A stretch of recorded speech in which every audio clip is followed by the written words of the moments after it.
Assalamualaikum warahmatullahi wabarakatuh. Alhamdulillahi rabbil alamin. Assalatu wassalamu ala asrafil anbiya'i wal mursalin wa ala alihi wa sahbihi ajma'in. Rabbi shrah li sadri wa yassir li amri wahlul 'uqdatam min lisani yafqahu qawli. Qala Allah ta'ala inna nahnu nazzalna dzikra wa innahu lahafizun. Yang kami hormati Pak Haji Yulia Rasyid sebagai orang yang kami hormati dan kami tuakan, dan sebagai orang tua kami juga, karena dengan usianya yang sudah, katakanlah kalau kami mengatakan ini alfi syahr, jadi 1000 bulan, itu sudah melampaui 83 tahun, dan beliau kami tanya sudah memasuki 85 tahun dengan sehat, dengan kuat, dan insya Allah diberkahi hidup di dunia dan akhirat. Amin ya rabbal alamin. Ini adalah suatu patokan atau pandangan kita. Saya meyakini, maka hari ini saya akan memberikan judul, yaitu ada 3 hal yang membuat atau menuai kesuksesan bagi kita. Tentunya nanti akan kami paparkan satu persatu. Salawat beriring salam marilah kita haturkan kepada para nabi, wabil khusus Nabi Muhammad sallallahu alaihi wasallam. Allahumma shalli ala Muhammad wa ala ali Muhammad. Bapak Ibu jamaah tadabbur Quran Masjid Al-Furqan rahimakumullah, kami singkat 3 hal yang menuai kesuksesan ini adalah BTP. Jadi bagaimana yang akan kita tuai ketika kita merubah mindset kita, yaitu dengan membaca atau bacaan yang berkualitas. Yang kedua, T-nya adalah tontonan yang berkualitas. Yang ketiga, P-nya adalah pergaulan yang berkualitas. Ini insya Allah akan mendorong kita menuai kesuksesan baik di dunia maupun di akhirat. Maka kami akan paparkan yang pertama adalah bacaan yang mulia.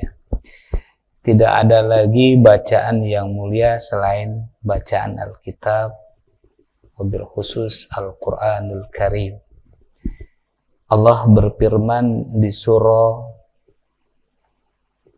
Al-Waqi'ah ayat 77. A'udzubillahi minasyaitonir rajim. Bismillahirrahmanirrahim. Innahu la Qur'anun karim. Sesungguhnya Al-Quran ini adalah bacaan yang sangat mulia. Kenapa Al-Quran ini dikatakan bacaan yang sangat mulia? Karena Al-Quran tentunya adalah wahyunya Allah yang diturunkan kepada malaikat Jibril, lalu diterima oleh Rasulullah SAW. Nah, yang berkaitan dengan bahwa kitab yang mulia ini, kenapa dikatakan kitab yang mulia? Dia adalah menguatkan jiwa manusia yang selama ini kita ini adalah, kalau bahasanya Quran itu kembali ke fitrah. Apa yang dimaksud dengan fitrah? Fitrah itu adalah kembali ke aslian kita. Tapi kita ini justru banyak namanya kepalsuan, bukan keaslian. Yaitu banyak caper, banyak yang dihiasi di luar, tapi keasliannya adalah yang kita lupakan. Nah, maunya Allah ternyata aslinya kita ini mau suci, yaitu ketika di hati pikiran kita adalah tertanam ayat-ayat yang suci, itu yang akan menguatkan mindset kita atau pola pikir kita sehingga mempengaruhi jasadnya kita. Seperti dijelaskan oleh Allah Subhanahu wa taala di surah An-Nahl ayat 102.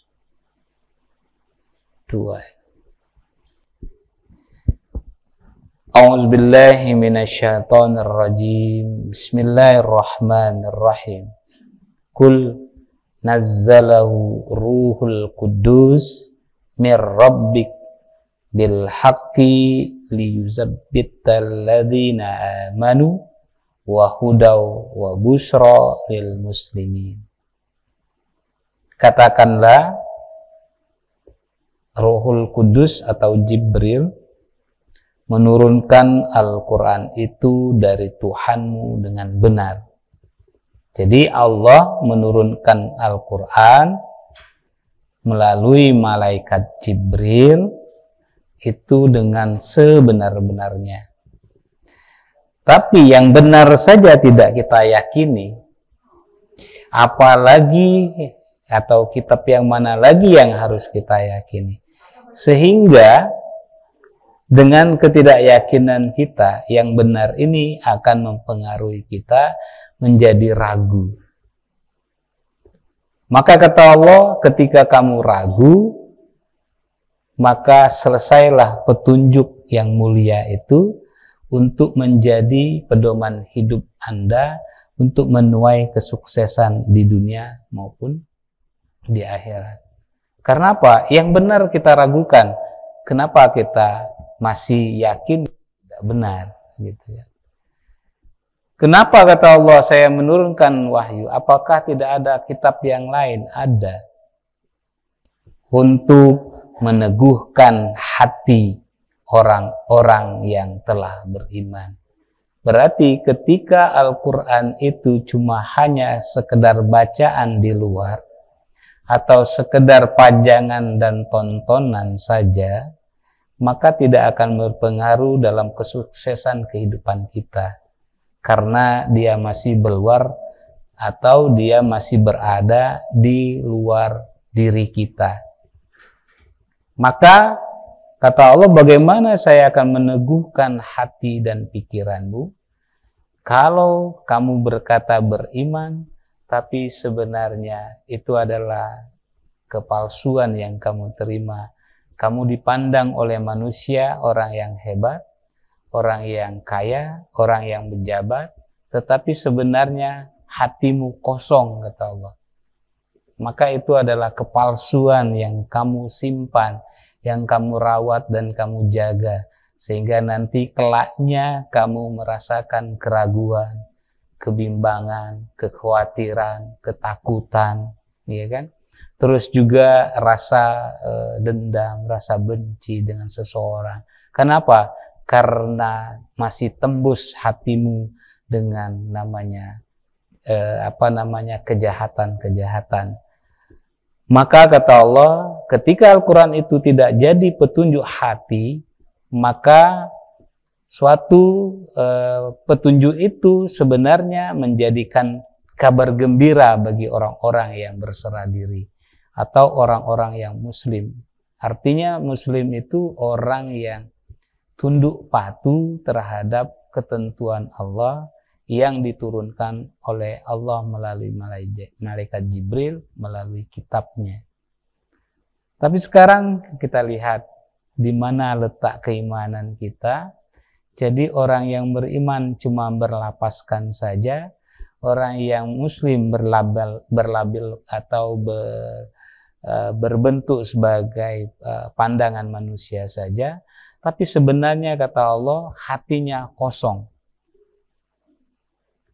Maka yang akan ditembus oleh malaikat Jibril. Kalau ditembus oleh malaikat Jibril, maka hati kita akan kuat. Tapi kalau ditembus oleh syaitan, itulah yuwaswisu fi sudurin nas. Ya. Maka kata Allah, kembali lagi ketika kita dipengaruhi oleh malaikat, syaitan, maka sewajarnya kita jangan lupa. Allah berfirman di surah Al-A'raf ayat 200. A'udzubillahi minasyaitonirrajim. Bismillahirrahmanirrahim. Wa imma yanzaghannaka minasyaiton nazghun fasta'id billahi innahu sami'un alim. Dan jika kamu ditimpa suatu godaan syaitan, maka berlindunglah kepada Allah. Sesungguhnya Allah Maha mendengar, lagi Maha mengetahui. Nah, ini ayat yang sering kita mungkin lapaskan, tapi kita tetap saja di hati kita kosong karena keyakinan terhadap ayat-ayatnya yang belum tertanam di hati kita. Maka syaitan tetap tembus ke dalam hati kita. Inilah yang membuat kenapa kata Allah kembali kepada fitrahnya kita. Jadi seaslinya kita, pada dasarnya kita adalah suci. Maka kitab yang suci akan berada kepada jiwa yang suci. Dan yang maha suci akan berserta pada orang-orang yang suci jiwanya. Nah, inilah kenapa kata Allah, saya perintahkan ada rukun iman, ada rukun Islam, biar manusia kembali ke fitrahnya. Kalau bahasanya kita, Idul Fitri minal a'idin wal faizin. Jadi, kenapa tidak menuju suci? Adalah karena kalau menuju, berarti kita sebelumnya tidak suci. Tapi kalau kita sebelumnya adalah suci, kata Allah, kalau di dalam hadisnya, kullu mauludin yuladu alal fitrah. Jadi setiap anak itu dilahirkan dalam keadaan suci. Nah, kapan yang akan mempengaruhi anak itu tidak akan suci? Yaitu tergantung dari perbuatan siapa? Ibu bapak. Kapan ibu bapaknya berperan? Ketika dia mendidik anaknya. Kalau dia dilahirkan dengan memegang agama ya Islam, ya Islamlah yang akan ditempuh oleh anaknya itu. Tapi ketika orang tuanya dilahirkan dalam keadaan memegang agama Kristen, maka anak itu juga akan ikut. Nah, itu yang dimaksudkan hadisnya tadi, yang menjadikan anak itu suci adalah sebenarnya Allah Subhanahu wa taala. Terpengaruhnya kesucian itu terhadap orang tuanya masing-masing. Nah, sekarang posisi kita katakanlah kalau yang sudah tiada ibu bapaknya, yang berperan penting siapa? Yang pasti adalah diri kita masing-masing. Maka kata Allah, biar kalian punya pedoman, maka kembali kepada yang suci untuk menuju yang maha suci, maka bacaanlah yaitu bacaan yang suci, yaitu Al-Quranul Karim. Ini yang harus kita dapatkan. Jadi untuk merubah pola hidup kita, kita ini harus merubah pola pikir kita. Jadi sulitnya hidup itu bukan kehidupan yang sulit, tapi pola pikir kita yang sulit untuk merubah menuju kebaikan. Jadi kemiskinan itu bukan kemiskinan kita, tapi pola pikir kita untuk menjadi maju yang sulit itu. Jadi bukan kemajuan yang membuat kita, bukan namanya kebodohan yang membuat kita susah itu, tapi kemalasan kita lah yang membuat kita susah. Nah, ini yang harus kita rubah. Semua itu adalah, kata Allah, pedomannya ada, yaitu Al-Quranul Karim bagi orang-orang yang Muslim atau orang yang Islam. Tapi terkadang kembali lagi, bacaan yang mulia ini cuma mengejar satu hal, salah tidak, yaitu mengejar pahala.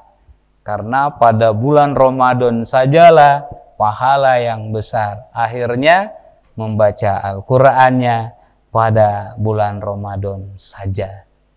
Sekarang bulan Syawal hampir hilang. Apakah tetap membaca Qur'annya 30 juz? Nah, gimana Ustaz nak baca 30 juz?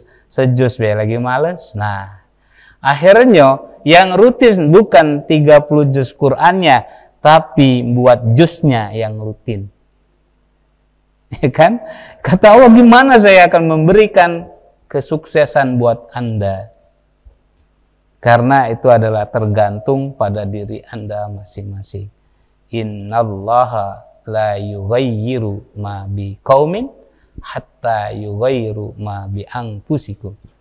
Jadi Allah tidak akan merubah nasib suatu kaum kecuali kaum itu merubah nasibnya sendiri. Sudah jelas kata Allah, sudah berikan. Nah, bagaimana untuk mendapatkan kesuksesan tadi dari bacaan Al-Quran? Ini yang paling penting, ya.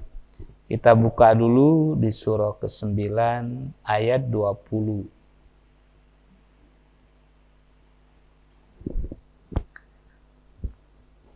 A'udzubillahi minasyaitonirrajim. Bismillahirrahmanirrahim. Alladzina amanu wa hajaru wajahadu fi sabilillah bi amwalihim wa anfusihim a'zamu darajatan indallah wa ulaika humul faizun. Orang-orang yang beriman dan berhijrah serta berjihad di jalan Allah dengan harta benda dan diri mereka adalah lebih tinggi derajatnya di sisi Allah, dan itulah orang-orang yang mendapat kemenangan. Jadi syarat untuk kita menuju atau mencapai kesuksesan, pertama, di diri kita tanamkan keimanan. Jadi jangan berubah. Kalau di dalam bulan Ramadannya kita full, sholat wajibnya full, sholat sunnah tarawihnya full, ba'diyah qobliyahnya full, baca Qur'annya full, ya. Kenapa setelah Ramadannya kendor? Jadi keimanannya tidak istiqomah. Apa jawabannya? Saat kami ini nak begawi. Nah, itulah. Apakah di bulan Ramadan tidak begawi, kata Allah. Makanya kata Allah, berjihad itu, sungguh-sungguh itu yang dinilai oleh Allah. Konsistennya Anda itu yang ditunggu untuk meningkatkan derajatmu, kata Allah. Ingin saya angkat derajatmu. Nah, jadi untuk menuju kesuksesan di dunia maupun di akhirat, satu, beriman. Yang kedua, pola pikir kita, kebiasaan kita, ya, dirubah, serta berjihad di jalan Allah dengan harta dan diri mereka. Berarti ketika kita diberikan kelapangan, jangan lupa kita meluangkan atau menyisihkan uang yang kita dapat. Dan merubah diri kita yang dulu merasa hebat, maka rubah diri kita seperti padi. Semakin banyak ilmu, semakin merunduk. Semakin banyak kekayaan, semakin berbagi. Semakin diberikan jabatan, semakin amanah. Itu yang harus kita lakukan. Ini kebalikan, kata Allah. Ketika kita lakukan itu semua, itulah orang yang mendapat kemenangan atau kesuksesan di dunia dan di akhirat. Sulit dan sulit kalau kita tidak akan merubah. Maka kenapa kita disuruh membaca Al-Quran? Ternyata inilah yang merubah hati pikiran kita. Karena menyentuh semuanya adalah merubah pola pikir kita. Tadi saya ingatkan, kalau mindset kita masih yang lama, maka Allah tidak akan merubah nasibnya kita. Ini yang kita lakukan. Berarti setelah kita beriman, terus kita berjihad, terus juga kita hijrah dengan harta dan diri kita, apalagi yang harus kita lakukan biar kita menuai kesuksesan? Di surah ke 35 Al-Fatir ayat 29. A'udzubillahi minasyaitonirrajim. Bismillahirrahmanirrahim. Innalladzina yatlunal kitab Allah wa aqamus shalah wa anfaqu mimma razaqnahum sirra wa alaniyah yarjuna tijaratan lan tabur. Syarat yang lain untuk menuai kesuksesan, kata Allah, sesungguhnya orang yang selalu membaca kitab Al-Quran. Berarti kalau selalu itu jangan lupa, ya. Jangan lupa, jangan sampai merubah yang kita tanam di bulan Ramadan, kita rajin di bulan Ramadan, justru setelah Ramadan lah yang harus kita tambah minimal sama dengan bulan Ramadan itu, kata Allah. Itu yang lain. Tambahannya juga mendirikan sholat. Jadi kalau tidak ada sholat tarawih setelah sholat Ramadan di bulan Ramadan, sholat apa yang harus kita tingkatkan setelah sholat wajibnya? Banyak. Ada qobliyah, ba'diyah, ada sholat duhanya, ada sholat tahajudnya, ya kan? Ada sholat yang tasbih, banyak sholat sunnah yang kita harus lakukan kalau kita mau konsisten, ya kan? Kalau kita mau merubah. Lalu yang ketiga, kata Allah di ayat ini, menafkahkan sebagian dari rezeki yang kami anugerahkan. Ini yang membuat pelit lagi. Sebagian. Kalau sebagian itu berarti dari 100-nya berapa persen? 50%. Kalau 50%, sementara di wajib kita adalah 2,5%. Ini yang banyak nian ini. Sementara zakatnya kita dalam 1 tahunnya cuma 1 kali. Sementara kata Allah, nafkahkan sebagian dari rezeki yang kami anugerahkan kepada mereka dengan diam-diam atau terang-terangan. Jadi Allah justru minta tingkatkan dari yang sedikit menjadi yang lebih banyak. Nah, ujian. Makanya mau sukses itu, mau naik kelas itu pasti ada ujian. Orang mau naik kelas itu, kelas 1 naik kelas 2 pasti ada ujiannya. Sama gitu untuk meningkatkan kehidupan kita ini. Kalau kita pengen lebih kaya lagi, kata Allah, kamu belajar lagi jadi kaya. Bukti orang kaya itu orang yang banyak duit apa orang yang berbagi? Tapi kalau orang yang kaya banyak nyimpennya, kata Allah, ya belum, karena dia masih butuh, masih takut-takut miskin. Nah, tapi orang yang kaya itu orang yang mau membagikan, kata Allah. Berat ini, tapi ini nyata nggak? Nyata. Nah, kenapa kata Allah saya paksa seperti ini?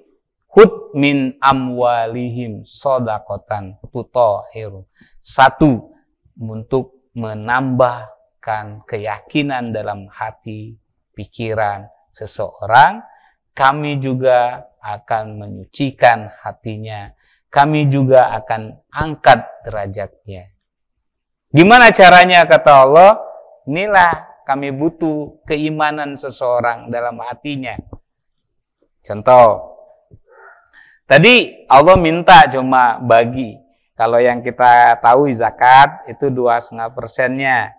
Nah Allah minta sekarang di ayat ini, kamu yakin nggak bahwa sebagian dari hartamu, kamu pengen sukses lagi kata Allah, kamu lakukan. Maka ketika kamu yakin kata Allah,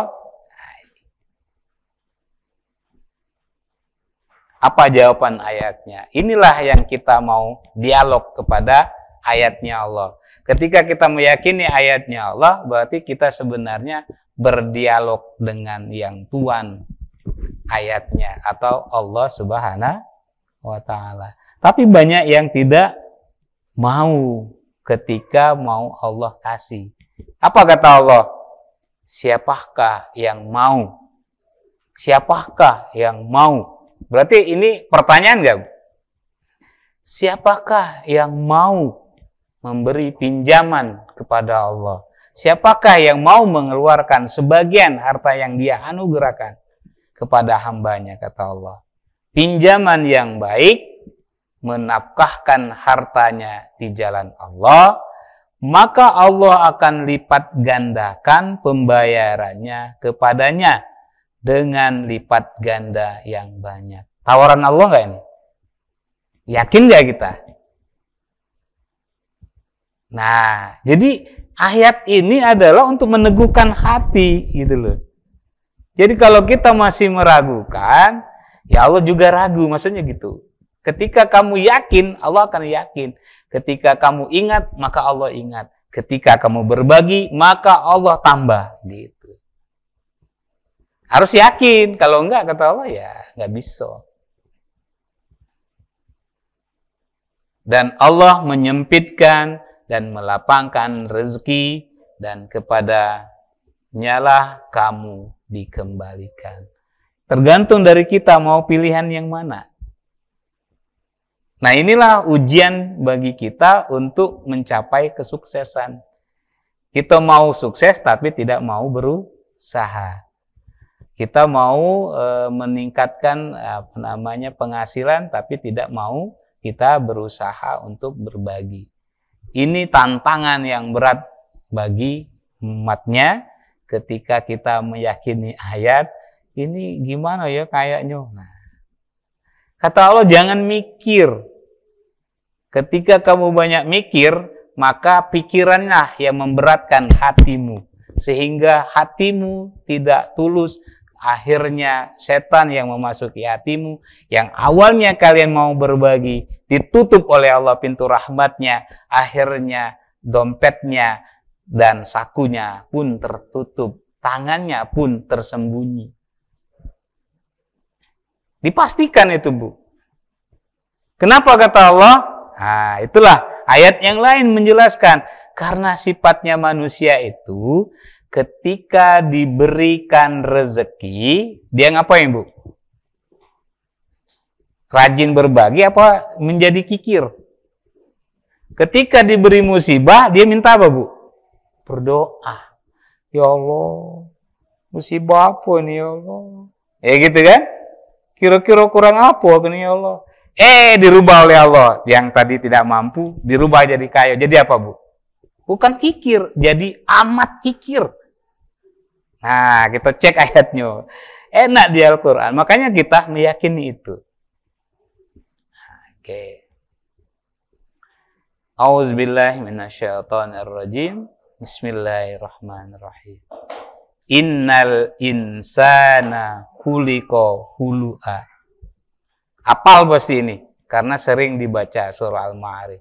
Innal insana khuliqa hulu'an. Sesungguhnya manusia itu diciptakan bersifat keluh, kesah, lagi kikir. Sifatnya 3 nih Bu. Keluh, kesah, kikir. Diciptain memang sifatnya.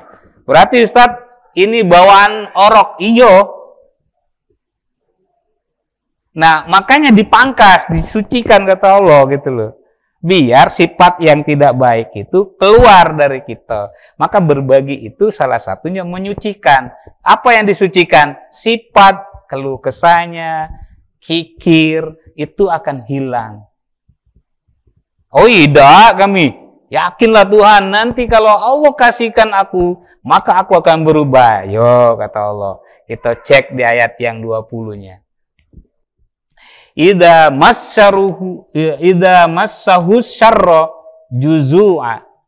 Dan apabila ditimpa kesusahan, ia berkeluh kesah. Oke. Iya kan wajar katanya. Aku ini bukan nabi, aku ini bukan malaikat. Kalau ditimpa musibah itu pasti, iya kan? Keluh kesah. Maka yang kata Allah, bukan harusnya kamu ucapkan ketika dikasih musibah, itu bukan keluh kesah, tapi sebenarnya kamu menerima. Makanya ucapkanlah innalillahi wa inna ilaihi rajiun. Karena apa? Atas izinnya Allah juga. Kenapa? Karena ketika kita ditimpa musibah, kita ingat kepada siapa Bu langsung? Pada Allah. Pada Allah, pada iblis.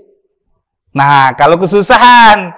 Tapi kalau kita diberikan rezeki, kata Allah, kelapangan atau rahmat, ingat kepada siapa?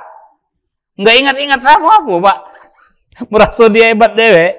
Ya iblisnya dia tidak ingat. Iya kan? Ternyata dia jadi setannya, Pak, buat dia. Ini ayatnya, 21-nya. Wa idza massahul khair manu'a.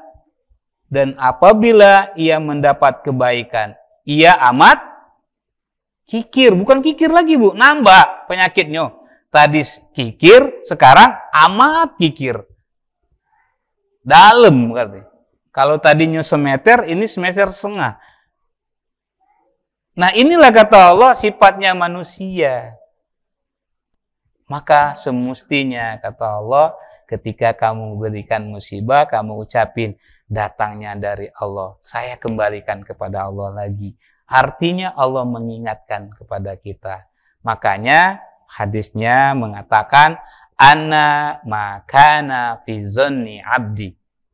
Saya, kata Allah, berada pada prasangka hambaku.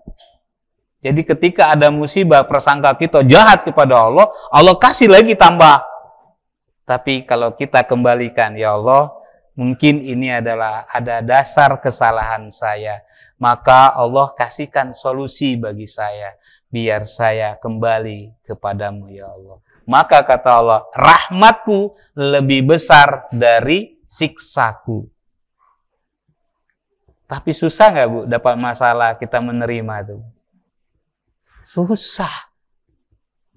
Ya itulah kata Allah nggak sukses di situ. Karena tadi ayatnya kita diberikan kesusahan, kita keluh kesah. Ketika diberikan rahmat, kita kikir.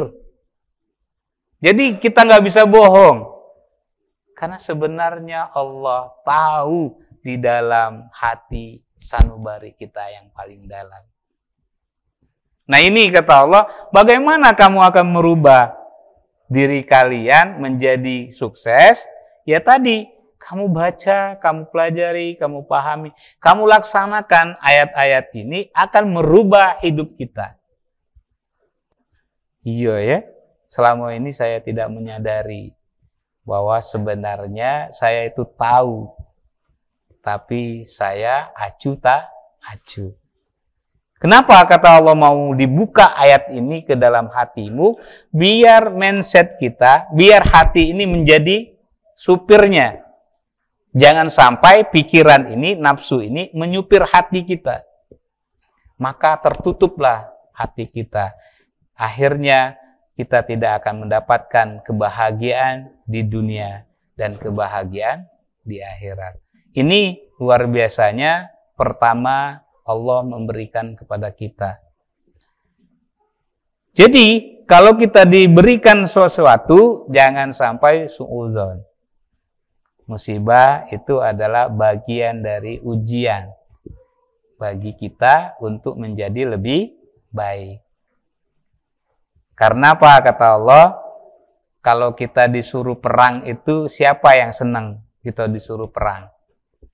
Tapi sebenarnya perangnya kita ini adalah salah satunya, mungkin itu adalah kata Allah baik bagimu, tapi kamu nggak suka. Tapi ada sesuatu perbuatan yang kamu sukai, tapi Allah tidak menyukai. Contoh tadi, kamu diberikan kebahagiaan, diberikan rahmat, tapi kamu justru jauh dari rahmatnya Allah. Ini yang harus kita lihat. Kita cek ayatnya di 216.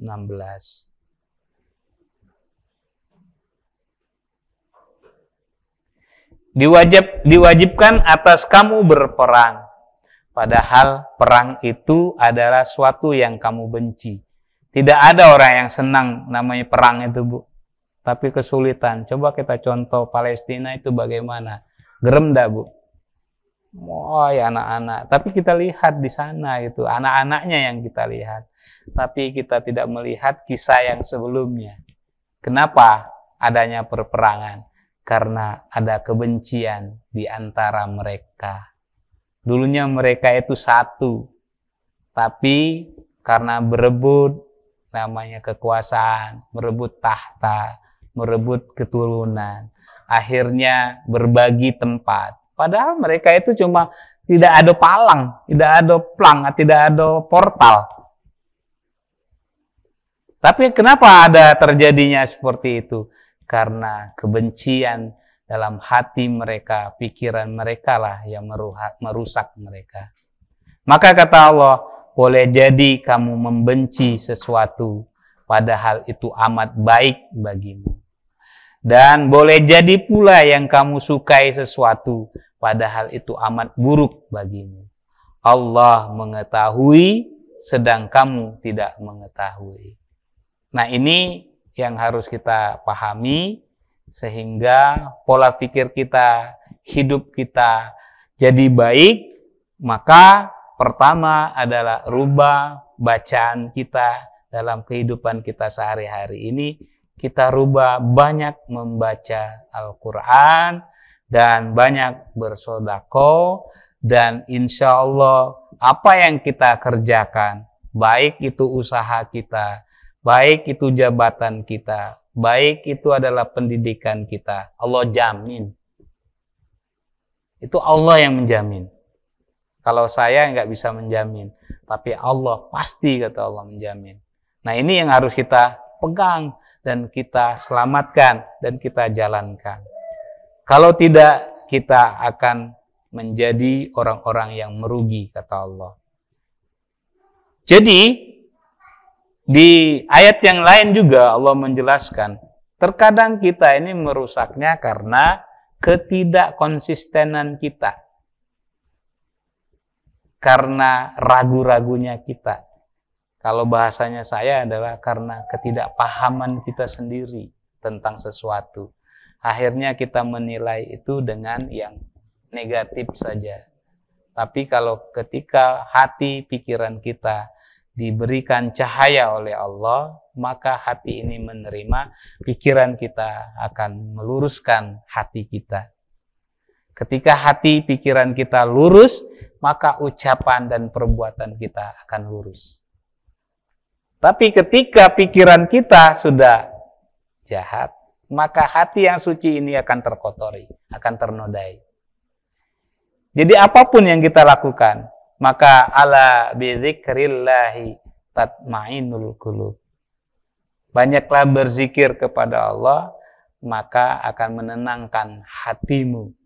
Bagaimana hatimu akan tenang? Ketika kamu lupa akan ajaran-ajaran Allah, kata Allah.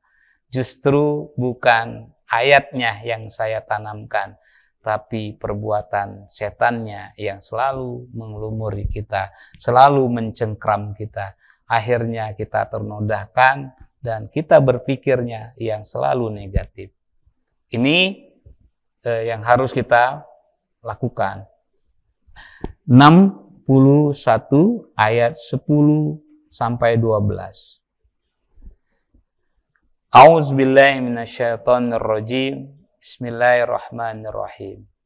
Ya ayyuhalladzina amanu hal adullukum ala tijaratin tunjikum min adzabin alim. Hai orang-orang yang beriman, sukahkah kamu akan kutunjukkan suatu perniagaan yang dapat menyelamatkan kamu dari azab yang pedih. Jadi tadi kita berbicaranya tentang hal-hal yang dilipat gandakan oleh Allah. Nah sekarang dari usaha kita, Allah menjamin. Bagaimana caranya kata Allah?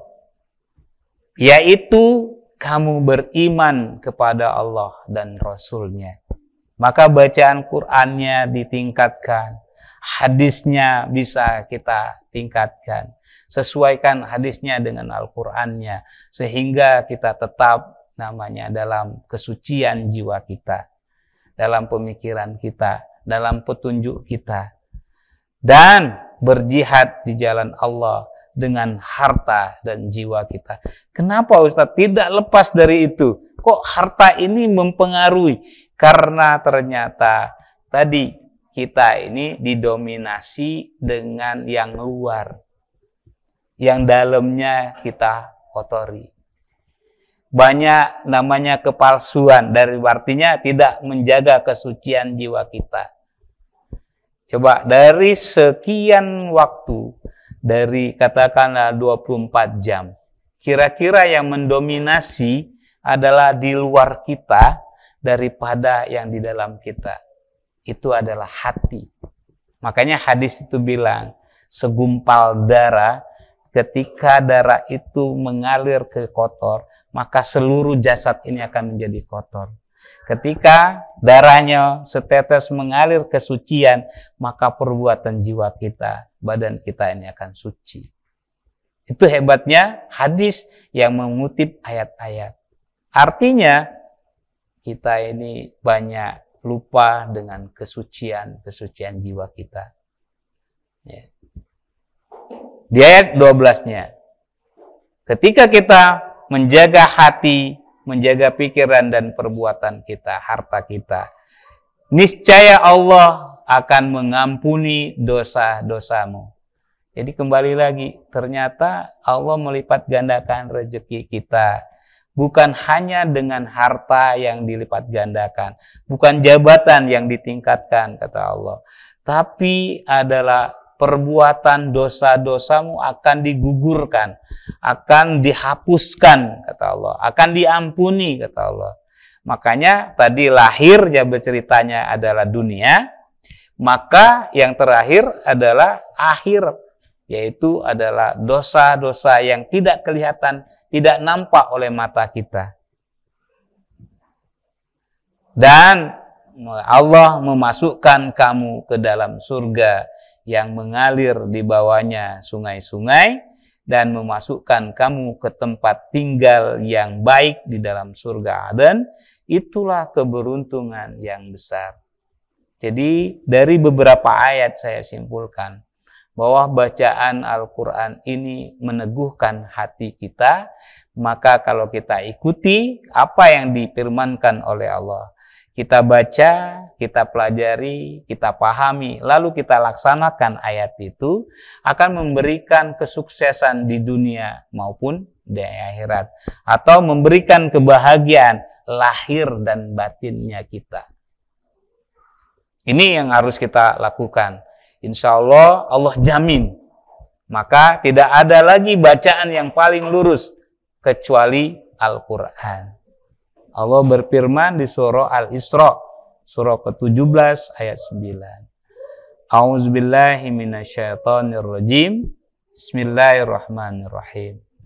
Inna hadzal Qur'ana yahdi lillati hiya aqwamu wa yubashshirul mu'minina alladzi ya'maluna sholihat anna lahum ajran kabira. Sesungguhnya Al-Quran ini memberikan petunjuk kepada yang lurus atau yang lebih lurus dan memberikan kabar gembira kepada orang-orang mukmin yang mengerjakan amal soleh bahwa bagi mereka adalah pahala yang besar. Kembali di ayat ini menjelaskan bahwa petunjuk-petunjuk yang kita mungkin masih belum kita dapat, Allah kasih petunjuk di Al-Quran itu sendiri. Dan kita tidak akan namanya dibelokkan, kata Allah. Justru kamu akan diberikan kabar gembira. Tapi syaratnya apa? Mukmin. Mukmin itu artinya orang yang yakin.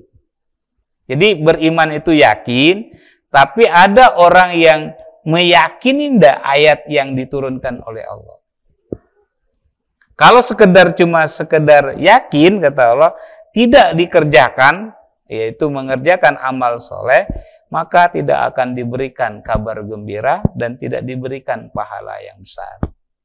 Nah, inilah satu diantaranya bacaan yang membuat kesuksesan kita di dunia maupun di akhirat. Yang kedua, namanya tadi B, sekarang T, tontonan. Artinya sekarang media massa, ya cetak ataupun elektronik, bisa yang kita lihat itu semuanya akan mempengaruhi diri kita atau mempengaruhi jiwa kita, mempengaruhi jasad kita. Kita contohkan di surah 49 ayat 6. Ini akan berat bagi kita. A'udzubillahi minasyaitonirrajim. Bismillahirrahmanirrahim. Ya ayyuhalladzina amanu in ja'akum fasikum binaba'in fatabayyanu an tusibu qauman bijahalatin fatusbihu ala ma fa'altum nadimin. Hai orang-orang yang beriman, jika datang kepadamu orang fasik membawa suatu berita, bisa saja lewat Facebook, bisa WA, bisa grup, bisa alat-alat media yang lain, memberikan kabar gembira, ya, itu untuk kita.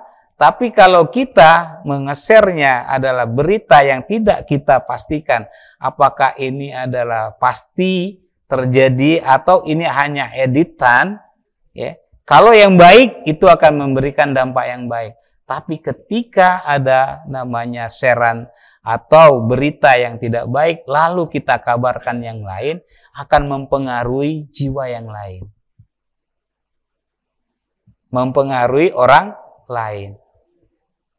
Ya, contoh, kita kan sekarang misalnya melihat katakanlah Palestina, ya kan? Yang dikirim itu adalah mayat-mayat yang anak-anak kecil dibantai. Apakah itu yang di Palestina benar atau di negara yang lain juga?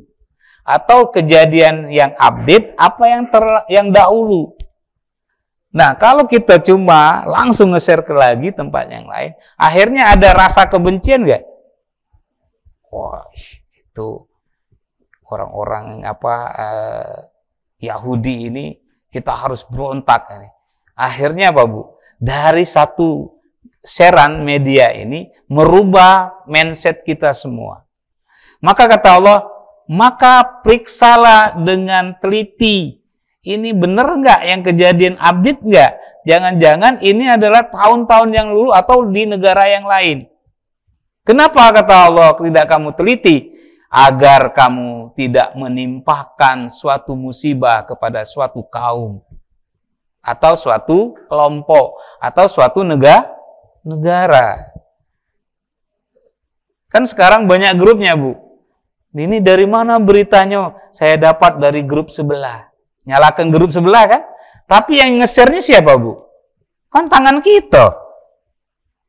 Seharusnya ketika kita nggak tahu usulnya, jangan dong. Karena apa? Ketika jari-jari ini adalah mengetik, harusnya bertanggung jawablah jari-jari ini. Supaya apa? Supaya kita tidak memberikan namanya musibah atau memberikan kejahatan terhadap satu kelompok yang lain. Maka kita jaga jari-jari ini, kita jaga ucapan ini, kita jaga pandangan ini. Biar apa? Biar kita diselamatkan. Ini gara-gara tontonan, akhirnya apa, Bu? Ribut. Jadi boleh Ustaz nge-share, boleh yang baik-baik, jelas, kan gitu.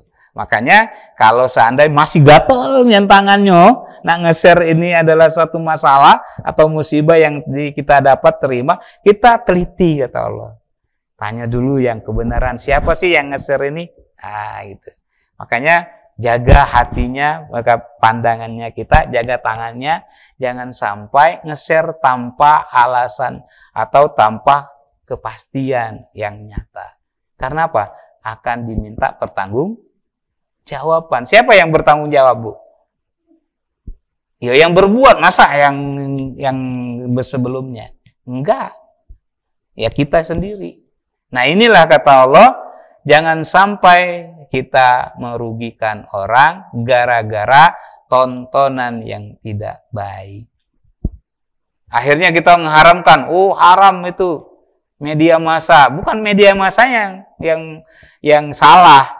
Media massa itu alat untuk mempermudah kita. Tapi kata Allah, teliti dengan baik biar memberikan dampak positif. Akhirnya nggak boleh. Kalau kita nggak boleh, kita telat, Bu. Ini baik kita telat. Kita bikin media ini, ya kita bikin apa menikmati? Menikmati. Akhirnya kita kembali lagi. Siapa yang bikinnya? Akhirnya bicara lagi tentang agama. Agamanya apa? Lah, kalau agamanya non, kenapa kita ikutin? Nah, salah satu dengkar lagi, ribut lagi.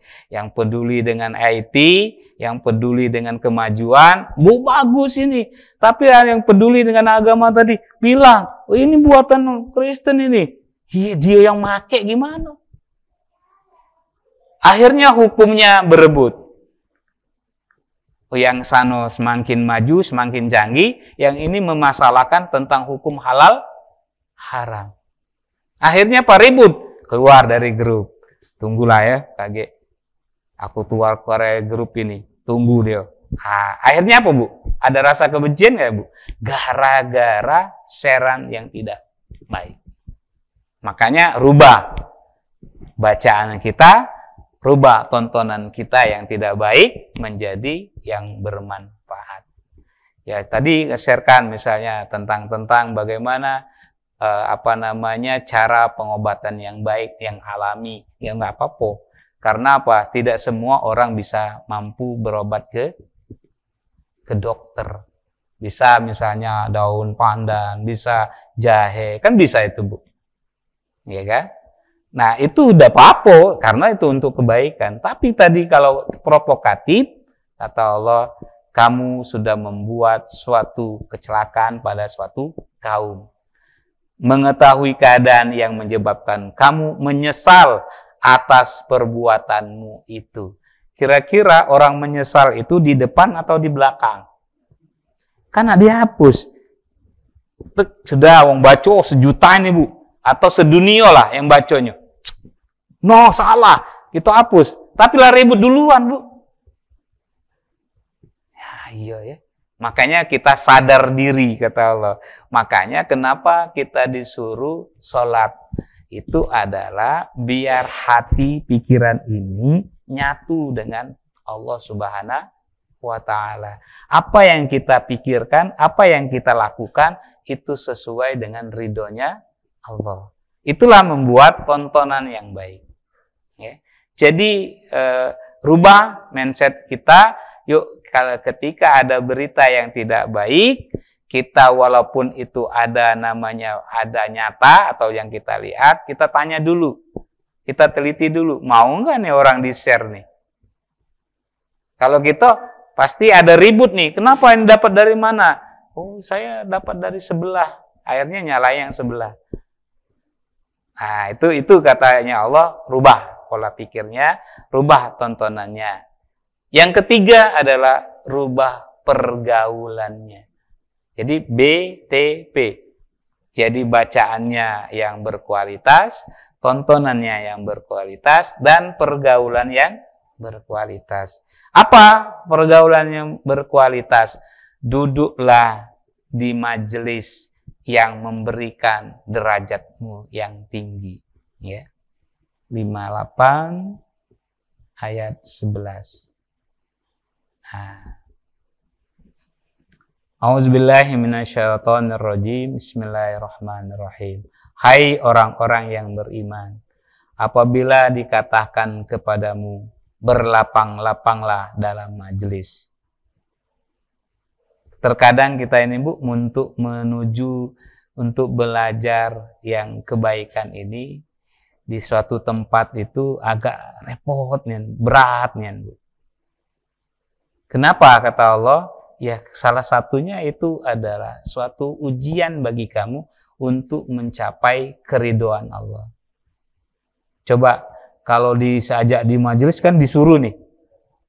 Tapi kalau diajak ke organ tunggal, nggak usah disuruh. Suaranya baik, lagi bekutik kakinya.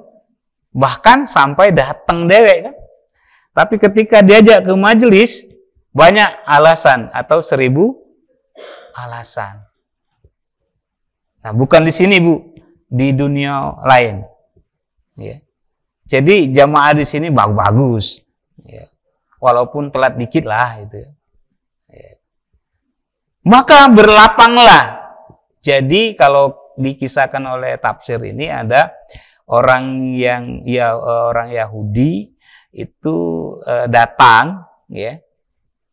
Ketika itu adalah orang yang mau ikut ini, tapi ada di hatinya, ini sudah telat bulok, nak minta tempat duduk yang bagus, yang lapang bulok. Nah itu ya. Jadi ada rasa-rasa kebencian. Itu jangan.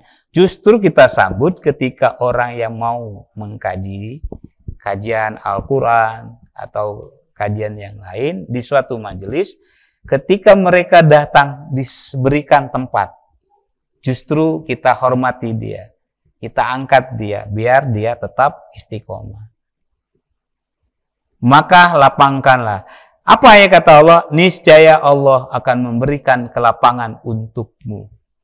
Dan apabila dikatakan berdirilah kamu, maka berdirilah. Artinya ketika kita berdesekan, yuk kita berikan, kita angkat nih pantat kita bukakan tempat, kita berikan ruang. Ya, jangan sampai kita nggak mau nih. Siapa kau? Pejabat bukan, ya, orang hebat bukan. Nah, itu yang membuat diri kita tertutup kata Allah.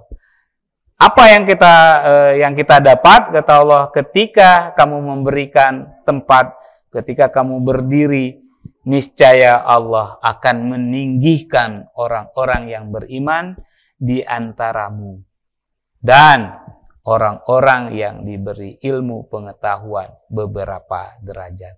Inilah yang harus kita lakukan. Jadi 3 hal yang harus kita lakukan. Pertama, bacaan kita. Mari kita baca yang berkualitas. Yaitu bacaan Al-Quranul Karim itu sendiri. Banyak ayat-ayat yang merubah mindset kita selama ini. Mungkin yang kita tertutup tidak kita ketahui. Mungkin kita bisa baca Arabnya tapi belum paham artinya. Mungkin kita paham artinya tapi belum melaksanakan perintahnya. Kita perbaiki setiap tahun. Karena kita akan kembali kepada fitrinya. Yaitu kembali kepada kesucian. Yaitu kembali kepada yang maha suci. Mari kita sucikan diri kita sebelum Allah mengambil namanya ruh kita. Kalau sudah tiada, maka tidak akan kembali lagi kata Allah. Penyesalan tidak pernah datang kedua kalinya. Tapi penyesalan itu pasti datangnya terakhir kali ketika kita nyesal. Ada nggak orang yang dulu berbuat baik tapi tidak sesuai dengan ridhonya Allah? Ada. Maka dia tetap masuk neraka. Tinggal dia memohon kepada Allah, ya Allah, keluarkan aku dari kuburmu, dari siksamu. Aku akan mengerjakan pekerjaan yang engkau ridhoi. Kata Allah, tidak bisa. Bukankah sudah kupanjangkan umurmu? Bukankah sudah kuberikan waktu yang luang untukmu? Bukankah aku berikan namanya harta yang banyak untukmu untuk berbagi, biar menyucikan jiwa dan pikiranmu? Tapi kamu sia-siakan, maka rasakanlah asap untukmu. Nah, ini yang kita takuti, yang kita sedih ketika kita berlumurkan dosa, tapi ketika kita matinya dalam namanya kesusahan. Maka doa kita doa namanya selamat. Allahumma salamatan fid din wa afiatan fil jasad wa ziyadatan fi ilmi wa barokatan fi rizki wa taubatan wa rahmatan. Nah, itu cita-cita baik, kata Allah. Itu cuma doa kamu. Tapi ketika kamu diberikan kesempatan, kelapangan, kamu lupa, kata Allah. Ini yang harus kita hindari. Mudah-mudahan apa yang kami sampaikan ini ada manfaatnya untuk saya sendiri dan kita semua. Dan Allah ridho akan kajian kita ini. Kami akhiri dulu. Kepada Allah saya mohon ampun, kepada ibu bapak saya mohon maaf. Billahi taufiq wa hidayah. Assalamualaikum warahmatullahi wabarakatuh.